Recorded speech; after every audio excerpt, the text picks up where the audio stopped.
A minha força se secou como um caco, e a língua se me pega ao paladar, e me puseste no pó da morte, pois me rodearam cães, o ajuntamento de malfeitores me cercou, transpassaram-me as mãos e os pés. Essa é uma das profecias cumpridas por Cristo, que é apenas uma das dezenas cumpridas por ele. Existe uma coesão impressionante entre falas do Velho Testamento séculos antes do Novo, que evidenciam definitivamente a verdade de Cristo, uma vez que o texto judaico-cristão se mantém o mesmo para ambos, mas torna-se impossível alterar-se uma vez que cada religião preservou o mesmo texto com intenções diferentes, demonstrando a perfeição divina. Para provar tal fala, decidi juntar todas as profecias de Gênesis a Apocalipse, observavelmente satisfeitas, em vista da salvação e esperança que a palavra traz, na verdade.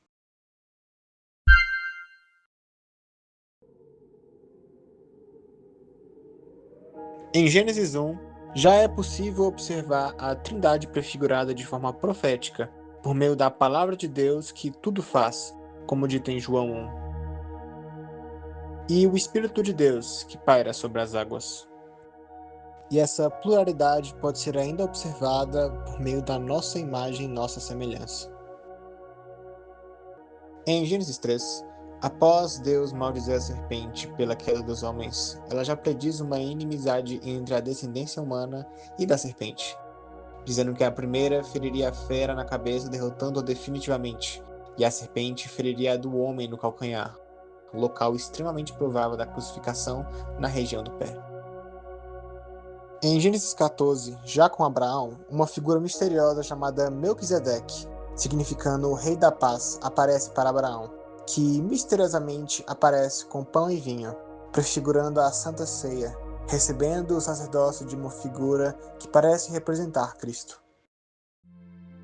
Em Gênesis 22, no sacrifício de Isaac, o filho da promessa faz um paralelo fascinante com Cristo, uma vez que, assim como Abraão não negou seu primogênito a Deus, Deus não negou seu primogênito à descendência de Abraão, tornando-se digno de que sua descendência receba o filho prometido de Deus, dessa vez sacrificado de fato. Ao fim de Gênesis, é feita uma promessa à geração de Judá, prometendo que o seu cetro não se apartaria, ou melhor dizendo, não se separaria e espalharia, até que venha aquele a quem pertence, demonstrando que o povo de Deus estaria apenas entre os judeus até que Cristo viesse e a religião se espalhasse ao resto do mundo. Em Êxodo, Moisés é uma certa prefiguração de Cristo. Ambos foram perseguidos quando bebês. Abdicaram de uma realeza para sofrer com seu povo, e jejuaram por 40 dias antes de eventos importantes, sendo o seu papel uma figura que remove o povo da escravidão para uma terra que mana leite e mel, mas antes disso, deve passar pelas águas e aguentar o deserto até a terra prometida. Quando Deus revela seu nome a Moisés, uma vez que existiam dezenas de falsos deuses e eram diferenciados por tais, revelou-se como Eu Sou. Esse nome tornou-se Ele É, que translitera como Yahvé, ou YHWH. Essa informação é pertinente para entender que, no hebraico antigo, cada letra tinha um símbolo e significado.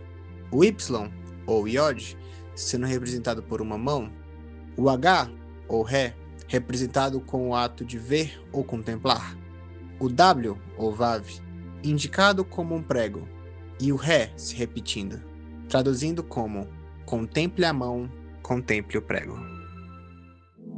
Outra comparação interessante inclui a rocha que emana água, prefigurando o próprio Deus atingido. E essa interpretação se torna coerente quando Deus pede a Moisés para, dessa vez, pedir pelas águas, mas desobedece e a atinge mesmo assim, e é punido. A destruição das placas da lei e sua restauração também são um espelho da palavra viva que foi destruída e restituída. Uma das metáforas mais diretas refere-se ao episódio das cobras venenosas que picavam o povo. E em suas desesperanças, Deus pede a Moisés uma serpente de bronze em uma haste para que fosse observada, metaforicamente simbolizando que a cura vem de encarar de frente aquilo que nos danifica, Assim como o homem pregado na cruz deve ser observado, o Deus vivo assassinado pelo nosso mal e o preço que ele pagou em amor à nossa escolha. Por fim, em Deuteronômio, confirma-se a fala de Moisés, que futuramente viria um profeta como ele.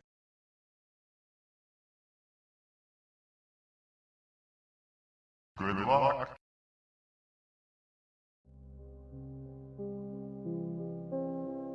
Em Jó 19, afundado em sua condição deplorável, diz algo impressionante ao descrever que seu Redentor vive e que ainda do pó se levantaria, descrevendo interessantemente a ressurreição daquele que a todos salvou.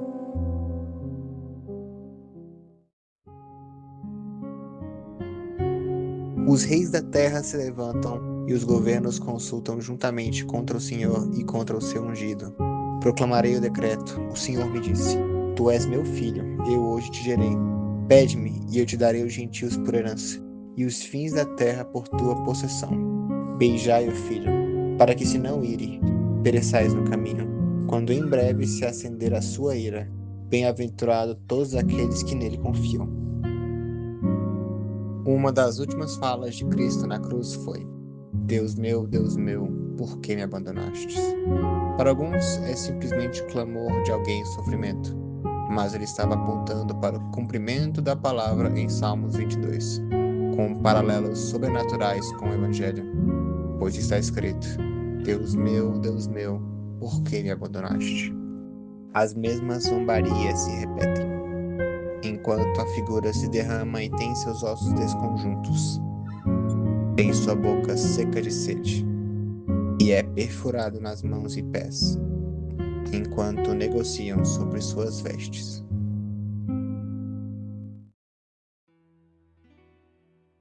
No mesmo salmo, no versículo 7, a figura do capítulo se descreve como um verme. A palavra em hebraico usada é tolaaf. Não se refere a qualquer verme, mas um verme carmesim usado para a criação de tinta vermelha, que para dar à luz a seus ovos se prende a um madeiro e os protege com seu corpo, soltando um líquido vermelho como sangue, até que morre, deixando uma mancha nos filhotes. Com o tempo se torna branca, como se purificados. Em Salmo 33, mais uma vez é observado a Trindade prefigurada com a palavra de Deus e o Espírito de sua boca. Em Salmo 69, repete-se o episódio do Evangelho, onde na cruz oferecem fel e vinagre a Jesus. Seja a tua mão sobre o homem da tua destra, sobre o filho do homem que fortificaste para ti, o mesmo filho do homem que estaria à direita de Deus Pai. Ele me chamará, dizendo: Tu és meu Pai, meu Deus, e a rocha da minha salvação. Também o farei meu primogênito mais elevado do que os reis da terra. Em Salmo 110, o Senhor do Senhor de Davi, implicando uma certa multiplicidade divina, aponta o outro Senhor como sua mão direita e sacerdote segundo a ordem de Melquisedeque, o mesmo que trouxe pão e vinho.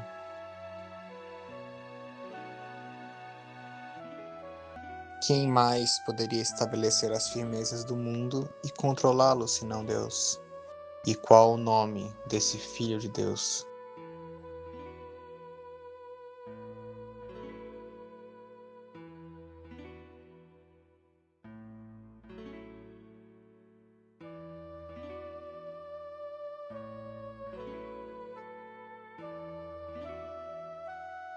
Não foi erva nem ungento que os curou, e sim a tua palavra, Senhor, que cura todas as coisas.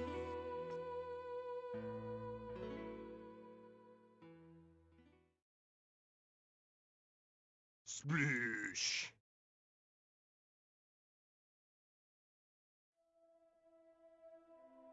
Em Isaías 7:9, Deus promete um sinal: um filho nasceria, e este se chamaria Emanuel, que significa Deus conosco, prefigurando Jesus, Deus Filho, habitando entre nós. E que tal filho seria Deus forte e Pai da eternidade. em Isaías 40 e Malaquias 3, ambos livros distintos. Um paralelo interessante se forma ao observar-se a presença de uma voz, um mensageiro que prepara o caminho do Senhor, e em seguida viria esse mesmo Senhor, o mensageiro da aliança, figura de João Batista, como aquele a abrir passagem para Cristo. Nova aliança e suas veredas. A partir de Isaías 54, um servo, luz das nações, se torna a figura presente no livro, apresentando-se com similaridades com o Filho do Homem, de forma impressionante, culminando no aclamado Isaías 53.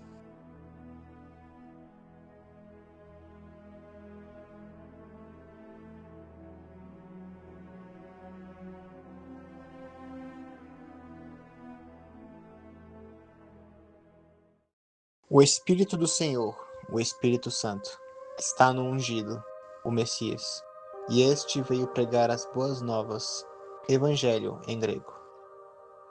Aproveito e também reitero todas as vezes que a palavra Espírito, Espírito do Senhor ou Espírito Santo apareceram em todo o Velho Testamento. Uma profecia que muitos não compreendem é a fala de Mateus que Cristo cumpriu as Escrituras e seria chamado Nazareno. O significado de tal palavra pode ser traduzida como broto, ramo, rebento ou renovo. Muitas escrituras no Velho Testamento apontam para uma figura futura, que seria tal broto, como em Jeremias 23, um renovo que seria rei, e seu nome seria Senhor Deus. Em Jeremias 31, Deus promete firmar uma nova aliança. A aliança essa que substituiria a antiga, a aliança da lei que nunca poderia nos salvar. A aliança essa que seria pelo poder do sangue do Cordeiro. Ezequiel 9 descreve uma visão de juízo divino sobre Jerusalém como consequência da idolatria generalizada. Deus ordena então que um escriba marque a testa dos fiéis que lamentam as abominações, onde no original hebraico, para a palavra sinal, é usado a letra Tav, tendo no seu alfabeto formato de cruz.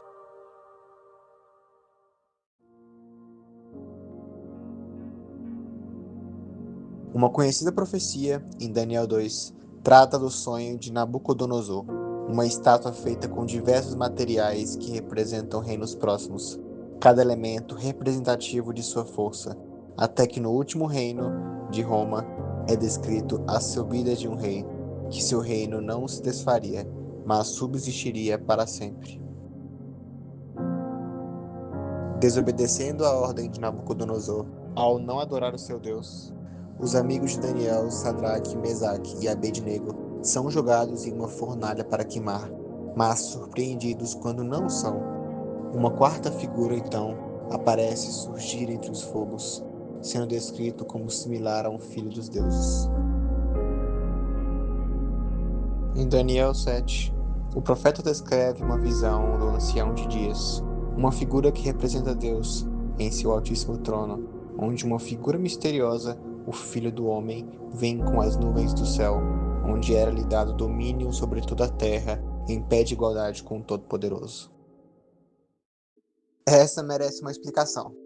Em Daniel 9, é predito que em 70 semanas determinadas, cada semana representando 7 anos, totalizando 490 anos, a partir da reconstrução do Templo de Jerusalém após sua destruição pelos babilônicos, seria ungido o Santíssimo Messias, que, quando levado em conta o decreto a Neemias da reconstrução em 444 a.C., e adaptando o calendário da época de Daniel, possuindo 360 dias, para o gregoriano com 365, temos 173.880 dias, e obtemos 476 anos e 25 dias, dando exatamente em 33 depois de Cristo, ano exato da morte do Senhor Deus.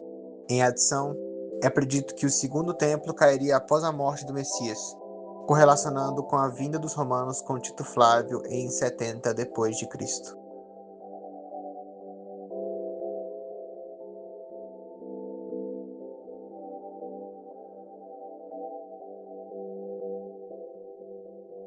Muitos fiéis já cansam de afirmar que Jesus nasceu em Belém, que significa, ironicamente, Casa do Pão.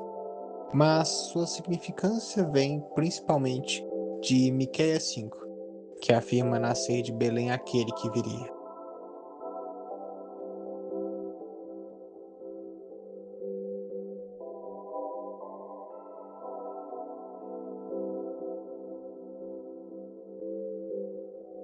Alegra-te, pois o seu Salvador virá em um jumento, o humilde Deus em uma humilde montaria.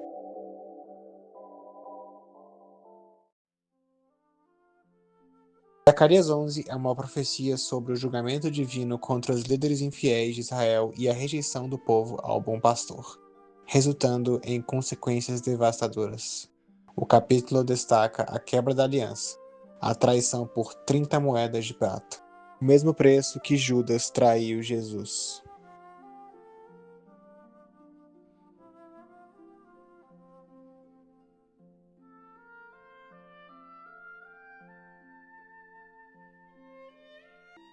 Em Malaquias 4, o sol que ilumina é descrito como que trazendo cura em suas asas, onde, interessantemente, a palavra original em hebraica, kalaf, também pode ser usada para extremidade ou bordas, como de roupas, descrevendo ironicamente o episódio da cura da moça que tocou as vestes de Cristo. Também é notável a presença de diversos versículos que mencionam a misteriosa água da vida, que vivifica a alma e é associada ao Espírito de Deus no Velho Testamento, e tem sua claridade em totalidade pela revelação do Espírito Santo.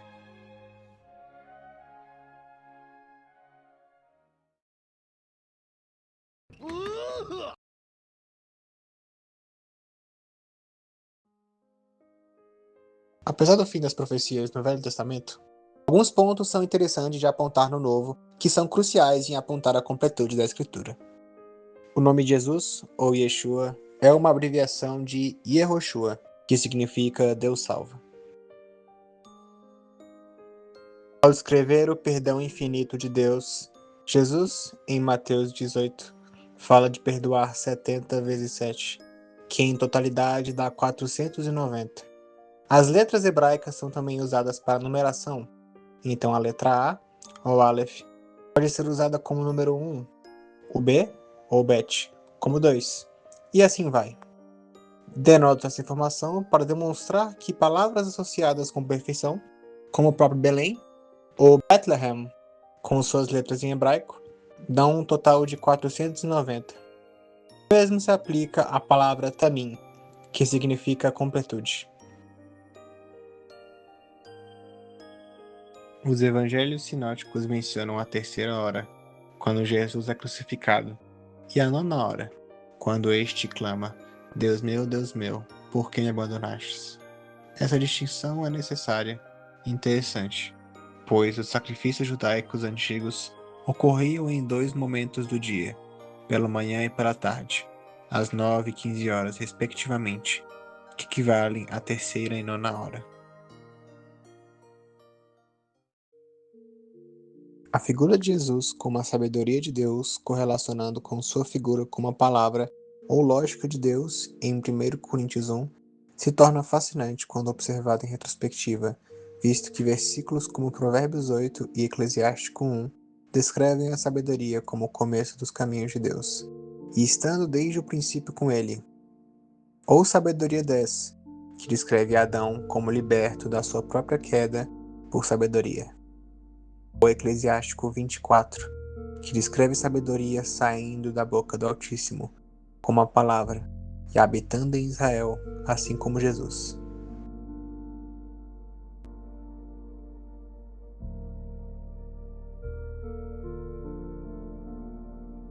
Eu sou o Alfa e o Ômega.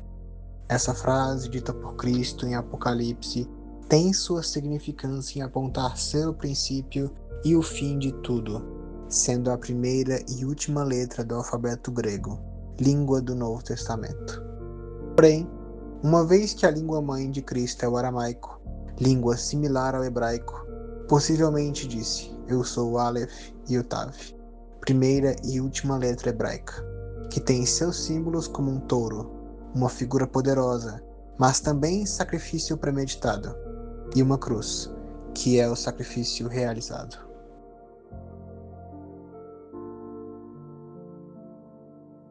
E finalmente, a primeira e última letra da Bíblia revela um segredo. A primeira letra, Bet, da palavra Bereshit, ou no princípio, em hebraico, e o último, quando escrito também em hebraico, é a letra Nun, de Amém. Juntando as duas letras, temos o nome Ben, que significa filho.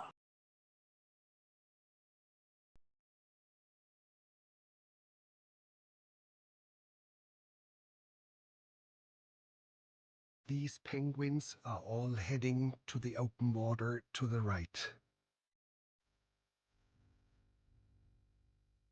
But one of them caught our eye, the one in the center. He would neither go towards the feeding grounds at the edge of the ice, nor return to the colony.